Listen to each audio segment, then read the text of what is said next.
বাংলায় মহিলাদের উপর লক্ষ্মীর ভাণ্ডারের একটা প্রভাব আছে, এটা তো অস্বীকার করার কোনো জায়গা নেই। বিজেপি সন্দেশখালীকে সামনে রেখে তৃণমূলের মহিলা ভোটে ভাগ বসানোর একটা কৌশল নিয়েছিল, কিন্তু এই ভাইরাল ভিডিও সেই অঙ্ক কিছুটা হলেও কি ঘেঁটে দিল বলে মনে হয়? 2019-এ মহিলা এবং ইউথ নরেন্দ্র মোদীজিকে ভোট দিয়েছে, দু হাত ভরে আশীর্বাদ করেছে। লক্ষ্মীর ভাণ্ডার তারপরে শুরু হয়েছে 21-এ শুরু হয়েছে লক্ষ্মীর ভাণ্ডার। 21-এ ভোটের আগে বলা হয়েছিল, ভোটের আগে শুরু হয়েছিল। প্রথম লক্ষ্মীর ভাণ্ডার মহিলাদের কাছে একটা বিরাট কিছু নিয়ে এসেছিল, যে 500 টাকা করে পাচ্ছি আমরা, এটা একটা বিরাট বড় জিনিস এনেছিল। কিন্তু লক্ষ্মীর ভাণ্ডারের পাল্টা মহিলারা কি পেয়েছে তার হিসাব কিন্তু মহিলারা আস্তে আস্তে করতে শুরু করেছে। কারণ তুমি যদি দেখো, সন্দেশখালীর ঘটনা যেভাবে একটা বড় আকার সুনামি নিয়ে এসছে, যেটা ভোটের অনেক আগে থেকেই এটা হয়েছে, সন্দেশখালীর ঘটনাটা হঠাৎ করে ভূমিকম্পের মতো এসছে, মহিলাদের আওয়াজ, মহিলাদের প্রতিধ্বনি উঠে এসছে। কিন্তু ঘটনা হচ্ছে যে ভাইরাল ভিডিও তো তোমার দেখা যাচ্ছে যে সব কিছু প্ল্যান্টেড। এই ছোটোখাটো একটা এটাকে মানে ফেক ভিডিও বানিয়ে ভাইরাল করে এইগুলো পৌঁছানো, এখন আর এগুলো আর মানুষের মধ্যে যাবে না। কারণ মানুষ যে জিনিসটা দেখে ফেলেছে, এটা বাংলাতে এই যেমন জিনিস চলেই, কিন্তু বাংলাতে এই জিনিস চলে এবং যে সন্দেশখালীর মহিলাদের আওয়াজ উঠছে সেটা সবাই বিশ্বাস করেছে। কিভাবে এই ভাইরাল ভিডিওর মোকাবিলা তোমরা করছো রাস্তাঘাটে, পথে? নেই কেউ শুনছে না। আমি যেখানে যাচ্ছি, আমি তো প্রায় 3 মাস ধরে এখানে আছি, আমি মহিলাদের সাথে কথা বলছি, সন্দেশখালী বললেই সবাই এক বাক্যে সন্দেশখালী হতে দিতে চায় না, সব হাত তুলছে। এই ভাইরাল ভিডিওর কোনো রিপারকেশন নেই। লকেট, এ রাজ্যে ভোটে হিংসার খবর সাধারণত মুর্শিদাবাদ থেকে আসে, কিন্তু আমরা দেখেছি ভোটের আগেই হোক বা ভোটের দিন মুর্শিদাবাদে সেরকমভাবে কোনো ঘটনা ঘটেনি। কোচবিহারে সামান্য কিছু ঘটনা ঘটেছিল, কিন্তু লোকসভা ভোটে পান্ডুয়ার ঘটনা, একজন প্রাণ গেল, কি বলবে? প্রথমে পরপর 2 দিন বোম ব্লাস্টিং এবং তারপরে একটি মহিলার রেপ করে মার্ডার, দুটোকেই ঘুরিয়ে দেওয়া হয়েছে। আমি আমার জায়গা থেকে নিশ্চয়ই বলবো, কারণ পরিবারের সঙ্গে আমি কথা বলেছি। মানে বোমা বিস্ফোরণটা ভয়ঙ্কর, কিন্তু ওটা তো মানে রাজনৈতিক নয়।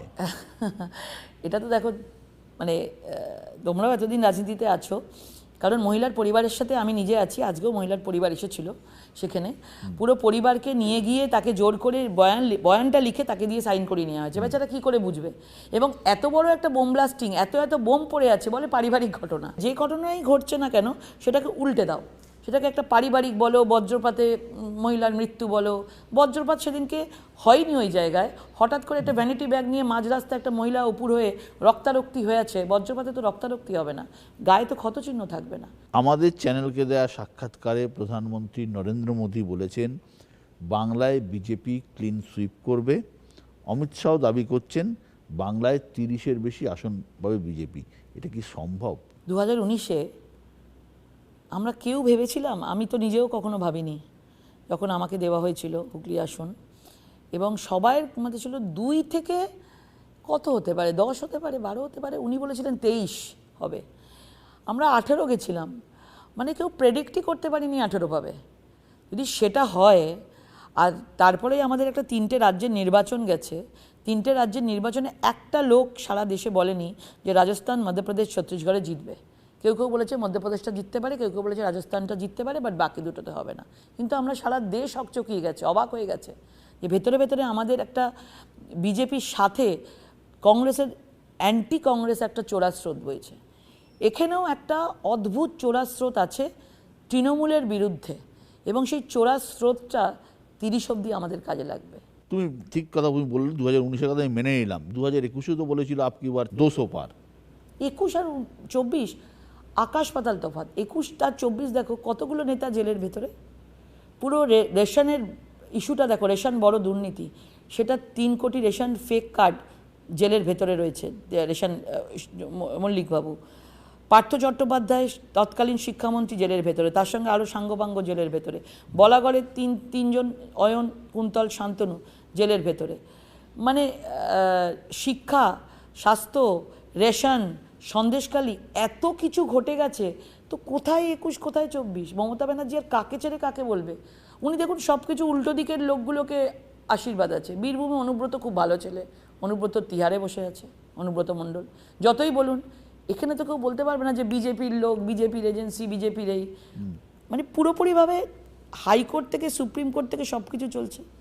দ্বিতীয় কথা, শেখ শাহজাহান সন্দেশখালীর, তার মাথাতেও মুখ্যমন্ত্রীর হাত রয়েছে।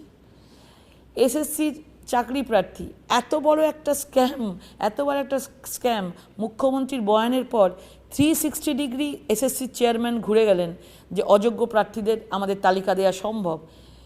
এইগুলো তো গ্রামের দিকের লোক না বুঝলেও অন্তত যে আমাদের বাংলায় যথেষ্ট শিক্ষিত মানুষ থাকে, মধ্যবিত্ত মানুষ যথেষ্ট শিক্ষিত, তারা তো একটু বুঝতে পারছে যে কী ধরনের এই সরকার কাজ করছে। তো 21 আর 24 কিন্তু আকাশ পাতাল তফাৎ। লক্ষ্মীর ভাণ্ডার একদিকে রয়েছে, একদিকে দুর্নীতিও ইস্যু রয়েছে, কোনটা বেশি প্রভাব ফেলে তুমি মনে করছো? লক্ষ্মীর ভাণ্ডার কোনো প্রভাব ফেলবে না। কি বলছো? আমি বলছি আপনাকে, এটা দেখে নেবেন। 500 থেকে 1000 টাকা করেছে, কাউকে দেখেছেন কিছু নিয়ে বলতে? ঠিক আছে, দিচ্ছে নিয়ে নিচ্ছে, কিন্তু ওরা জানে তার উল্টো দিকে কী আছে। প্রধানমন্ত্রী আবাস যোজনায় বাড়ি রয়েছে, প্রত্যেক বাড়িতে কলের মাধ্যমে জল প্রত্যেক বাড়িতে দেওয়ার জন্য কে দিচ্ছে? প্রধানমন্ত্রী দিচ্ছে। প্রত্যেকদের 5 কেজি করে রেশন কে দিচ্ছে? প্রধানমন্ত্রী দিচ্ছে। প্রত্যেকে জিরো ব্যালেন্স অ্যাকাউন্ট কে দিচ্ছে? প্রধানমন্ত্রী দিচ্ছে। প্রত্যেকদের 6000 টাকা করে, কিষাণদের 2000 করে 6000 দিচ্ছে, কে দিচ্ছে? প্রধানমন্ত্রী দিচ্ছে। কিন্তু তৃণমূলের অভিযোগ তো সমস্ত টাকা ইচ্ছে করে আটকে রাখা হয়েছে। এটা তো নাটক।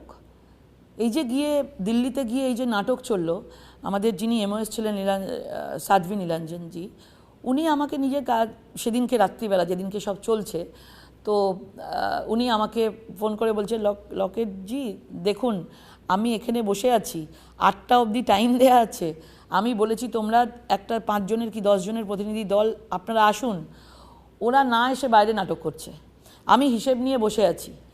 তো এরা তো চাইছেই না যে সেগুলোকে ফেস করতে, এরা চাইছে কি করে মানুষকে কনফিউজ করে দেওয়া যায়। 4,500 কোটি 3,500 কোটি মনরেগার টাকার কোনো হিসেব রাজ্য সরকার দিতে পারেনি।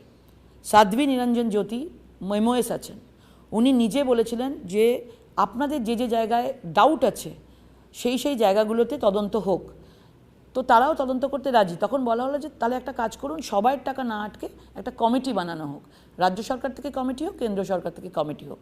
কমিটি হলে সেই কমিটিগুলো যে পার্টিকুলার জায়গায় আমাদের সন্দেহ হচ্ছে সেই জায়গাগুলো তদন্ত হোক।